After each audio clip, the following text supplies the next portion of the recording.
Oh, the king of beers. Where else? Georgia taking on Alabama here, -4.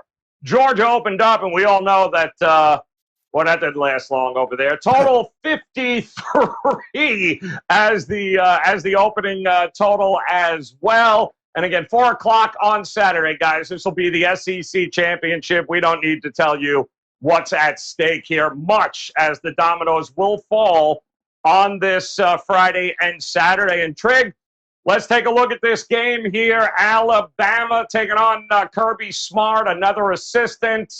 What do you think? Georgia's defense just too much for this Alabama offense? Well, first, Joe, do you know when the last time Alabama has been an underdog? Do you know off the top of your head? Well, I'll tell you, it was 2015. It was 2015. Mm-hmm. They were a 1-point dog to Georgia, and they won by 4 touchdowns. So Alabama has not been an underdog in 6 years. The last time they were a dog, they beat the bricks off of Georgia. I don't know if that's going to happen here, but what I do know is no one wants to bet on Alabama in this game. And when was the last time you could really say that, right? Looking at probably 80% of the action on both the tickets and money, at least when I looked earlier, was on Georgia. And I mean, that's kind of obvious, I guess, with the move. You're seeing 6.5. I think this is even touching 7 some places. And if this gets to 7, I would say that Alabama is definitely the correct bet in this game. Georgia, obviously dominant. I think if you wanted to like X and O's this one and just look at numbers and stuff, you'd keep coming up with Georgia. But Georgia played a really easy schedule this year.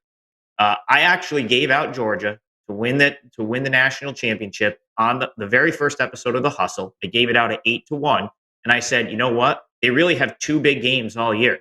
It's going to be the first game against Clemson, and then the potential matchup that we're getting this weekend against Alabama in the SEC championship game. You know, they ended up winning that game against Clemson, but in hindsight, that win is not nearly as impressive as it looked when it happened. And I think, and I don't quote me on this, I'd have to go back and double check. But as far as I can remember, I think Georgia's been at least a 2-touchdown favorite in every other game so far this season. So this will clearly be their toughest opponent. Alabama's got some nice momentum, winning the game the way they did last week in overtime, sort of coming back from the dead to win that game. So if you're going to give me a touchdown with Alabama here, as much as I don't want to bet against Georgia, I mean, I think a touchdown head start with Bama is the right side in this game. Dave, talk to me here. You had said a number of times on this show throughout the year, you don't want to go against Georgia. There's no reason to bet against Georgia in that defense. Do you still feel that way in this game? Yeah, I'm not betting against Georgia. I'm not going to play on Georgia here either. I mean, Alabama does have some elements that give them a chance in this game. They've got a great pass rush. They lead the SEC in sacks. They lead in tackles for loss. And, I bet it's not going to have all day to throw. And he can make some mistakes. I mean, he's more of a game manager than anything else. But I think for Alabama to win, they've got to come out on fire. And that means Bryce Young getting him down the field into the end zone and then play some good defense and stay in this early. Because if they're unable to do that, they might just get boat raced. Look, obviously the game means more in terms of needing to win. It means more to Alabama than Georgia. Georgia's in the playoff. It doesn't matter. They could lose this game by 100 and they'd still be in the playoff. Alabama, I think they've got to win the game to make the playoffs. They could still get in possibly, but if Michigan wins, if Cincinnati wins, that's 2 spots plus Georgia.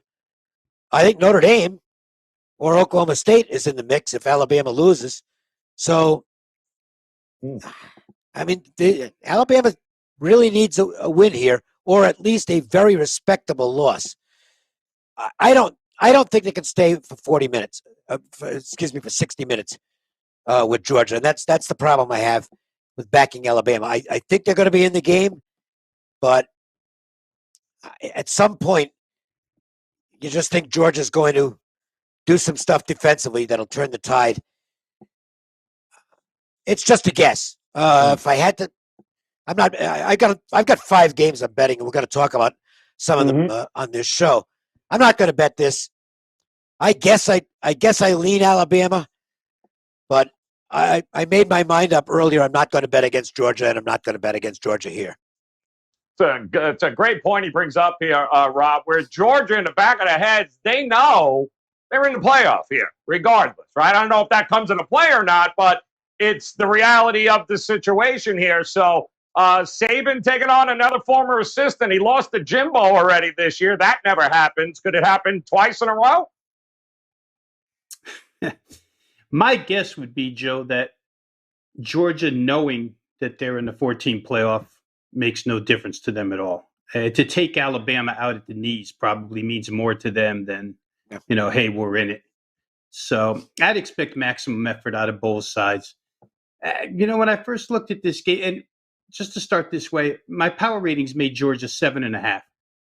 A lot of that early movement, Georgia -4, could very well have been, I don't know this, but could very well have been guys who played their numbers and just thought 4 was too soft and bet it up to where they think it should be, because it certainly has held at 6.5 for the better part of 4 days now, maybe a little longer.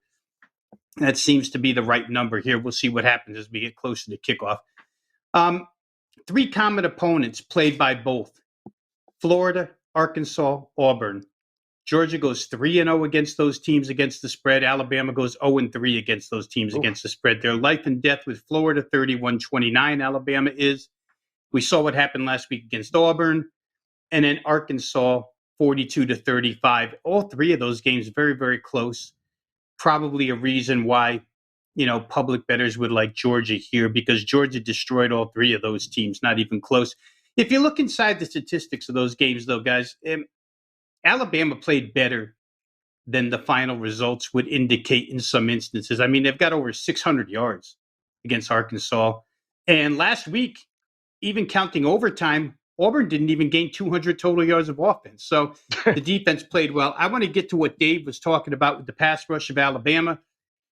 That kind of works both ways here. I think it works better for Georgia, though, because Georgia has protected their quarterback all season long. Now, we could go back and forth, and this is going to be the great debate here. We go back and forth with, Georgia only allowed 8 sacks this year because their schedule was soft, which Adam alluded to.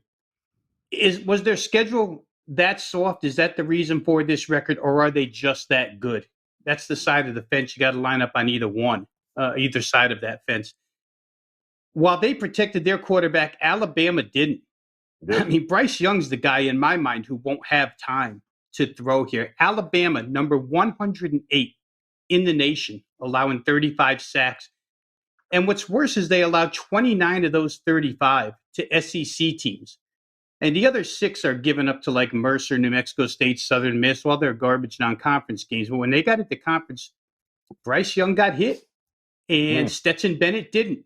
Georgia, as good as Alabama is sack-wise, Alabama's 3 in the country, Georgia's 4 in the country. They're both great run defenses. If both teams take away the opponent's run, who's in better shape? Alabama's got the better passing game. They don't protect their quarterback as well. Georgia's got a bunch of freshman receivers running around out there with Stetson Bennett. George Pickens came back last week. That might help. I don't know. I'm kind of on the side of the fence here, guys, where I think that Georgia's just that good defensively. I think the Brian Robinson injury at running back to Alabama is key, too. I read this morning that Nick Saban said, we're going to see if we can do some things with him in practice today. If he doesn't go, 1,000-yard rusher, and Bryce Young is forced to throw the majority of this game, I don't like the look of that for Alabama. So I didn't bet it like the other 2 guys have said, but I'd probably lean the other way. Under a touchdown, I'd probably be on Georgia. Dave, do you think this by some chance gets to 7 before kickoff? No. It might touch 7, but as soon as it does, it'll get bet back down. It'll get bet back. So that's what they're holding off on. Yeah. No, I saw a couple rogue 7s on and it went right back to 6.5. It went back there. All right, so I mean, that's two the places point. had 7, right back to 6.5. That's the point where it's at right now. Alabama 6.5 guys taking on Georgia. A lot at stake. That is Saturday. That's going to be 4:00 Eastern time in Atlanta. Interesting to see who's got home field with the fans there too.